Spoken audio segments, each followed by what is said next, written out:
Comment expliquer pourquoi n'importe quel nombre exposant 0 est égal à 1 et comment l'expliquer à des jeunes de 5e année?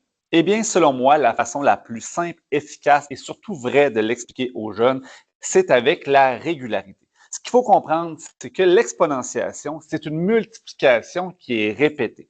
Et de cette façon-là, les jeunes vont pouvoir visualiser pourquoi n'importe quel nombre exposant 0 est égal à 1. Ainsi, on sait que 5 à la 3, c'est 5 fois 5 fois 5 qui est égal à 125. 5 à la 2, c'est 5 fois 5 qui est égal à 25. 5 à la 1, c'est 5 et c'est égal à lui-même, donc 5. Maintenant, si on regarde la régularité, ce qu'on va voir, c'est que pour passer de 125 à 25, j'ai divisé par 5, qui est ma base.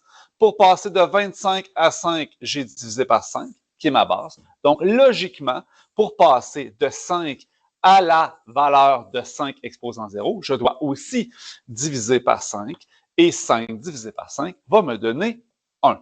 De plus, on peut définir toutes les puissances comme étant la multiplication de 1, l'élément neutre de la multiplication, fois la puissance répétée au nombre de fois l'exposant. Donc, par exemple, 5 à la 3, c'est 1 fois 5 répété à 3 reprises. 5 à la 2, 1 fois 5 répété à 2 reprises. 5 à la 1, 1 fois 5 répété à 1 reprise. Et donc, 5 à la 0, c'est 1 fois 5, mais pas répété. Donc, 5, il n'est pas là.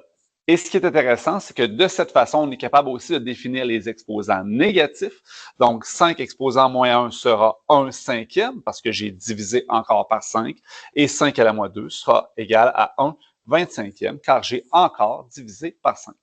Et bien entendu, 0 exposant 0, il est spécial. On dit que c'est indéfini en mathématiques. À des jeunes de 5e année, je dirais tout simplement que les résultats ne seraient pas cohérents avec l'ensemble. Donc, on ne fait jamais 0 exposant 0.